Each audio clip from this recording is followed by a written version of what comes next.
చరిత్ర సృష్టించినోడు ఇప్పుడు ఆ చరిత్రని తిరగరాయబోతున్నాడు.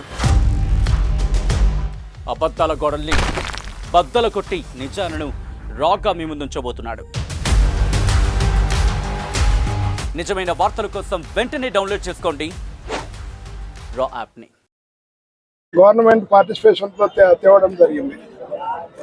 అయితే 5 కాలేజీలు ఆల్రెడీ స్టార్ట్ అయినాయి, ఇంకా 2 కాలేజీలు ముగింపు దశ చేరినాయి.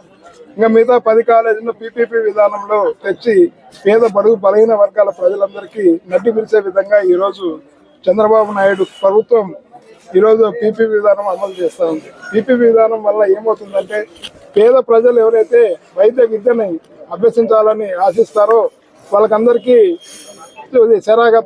శరాఘాతం లాంటిది నిర్ణయం.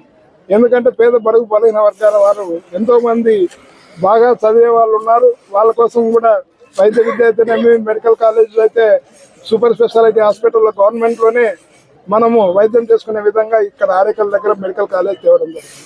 దానికి అనుబంధంగా 400 పడకల హాస్పిటల్ కూడా రెడీ అయ్యి 120 మంది స్టాఫ్ కూడా అలకేట్ చేసిన తర్వాత ఈరోజు పీపీ విధానం తెచ్చి పేద ప్రజలకు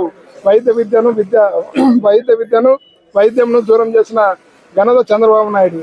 ఎందుకంటే రాజశేఖర రెడ్డి గారు గతంలో ఫీజు రింబర్స్మెంట్ పెట్టి ఎంతో పేద పడుగు బలహీన వర్గాల వారిని ఇంజనీర్లు అయితేనేమి, డాక్టర్లు అయితేనేమి చేసిన ఘనత వైఎస్ రాజశేఖర రెడ్డి గారు.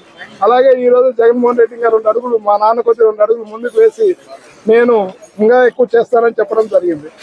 దానికి అనుగుణంగానే ఈరోజు 17 మెడికల్ కాలేజీలు మనకి గవర్నమెంట్లోనే నడిస్తే మనకు ప్రజలందరికీ వైద్య విద్య ఆరోగ్యం మన అందరికీ కాపాడిన వారు అవుతారు.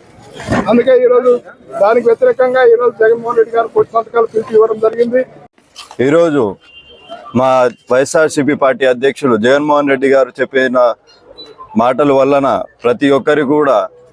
ప్రతి ఒక్క నియోజకవర్గంలో ఈ రచ్చబండ కార్యక్రమాలు చేస్తూ జనాల్లో ఒక స్ఫూర్తిని తీసుకొని రావాలని చెప్పి ప్రతి ఒక్క నియోజకవర్గంలో ఇన్ఛార్జీలు అందరూ కూడా కష్టపడ్డారు. వాళ్ళతో పాటు వాళ్ళ క్యాడర్ వైఎస్ఆర్సీపీ కుటుంబీకులు కావచ్చు, లీడర్లు కావచ్చు, సర్పంచులు కావచ్చు, జెడ్పీటీసీలు కావచ్చు, ప్రతి ఒక్కరు కూడా ఈ రచ్చబండ కార్యక్రమంలో కష్టపడి ప్రతి ఒక్కరు సంతకాల సేకరణ చేసి ప్రతి ఒక్క ప్రజలకు కూడా తెలిపి ఈ ఉద్యమం ఏంటో అని తెలిపే విధంగా ప్రతి ఒక్కరు చేసినందుకు ఫస్ట్ అందరికీ నమస్కారాలు చెప్తున్నానండి. నుంచి వచ్చేసరికి పీపీపీ విధానంని మేము ఎందుకు అడ్డగిస్తున్నామంటే మా పేద ప్రజలు కావచ్చు, లేకపోతే మా విద్యార్థులు కావచ్చు, వాళ్ళకు చదువు అనేది ఒక ఆశ ప్రజల్లో, పేద ప్రజల్లో డాక్టర్ అవ్వాలనే ఒక ఆశని కూడా ఈరోజు ఈ ప్రభుత్వం తీసేసి వాళ్ళు ప్రైవేటైజేషన్ చేసి ఎప్పుడు డొనేషన్ల త్రూ, కమిషన్ల త్రూ మేము ఈ ప్రభుత్వాన్ని నడుపుతామని చెప్పి ఈరోజు అందరికీ తెలియజేస్తూ ఉన్నారు. ఈ విషయాన్ని ఈ నియోజకవర్గంలో ఉన్న ప్రతి ఒక్క ప్రజలు కూడా చూసిన తర్వాత మాకు ప్రతి ఒక్కరు కూడా వచ్చి మద్దతు ఇచ్చారు. ఈ రచ్చబండ కార్యక్రమంకి, కోటి సంతకాల సేకరణకు వాళ్ళకు కూడా ఎప్పుడు రుణపడి ఉంటాం. వాళ్ళందరికీ కూడా ఎప్పుడు ఈ వైఎస్ఆర్సీపీ పార్టీ మద్దతుగానే ఉంటుంది. వాళ్ళకు ఎటువంటి ఇబ్బందులు ఉన్నా, ఎవరు తప్పుడు పనులు చేసినా కూడా వాళ్ళందరినీ వ్యతిరేకిస్తూ మేము ఈ పార్టీని ముందుకు కొనసాగిస్తామని కూడా ఈరోజు తెలియజేస్తున్నానండి. Thank you. మరిన్ని వీడియోస్ కోసం ఛానల్ ని సబ్స్క్రైబ్ చేయండి. లేటెస్ట్ అప్డేట్స్ కోసం వాట్సాప్ ఛానల్ ని ఫాలో చేయండి. అండ్ లింక్ డిస్క్రిప్షన్ లో ఉంది.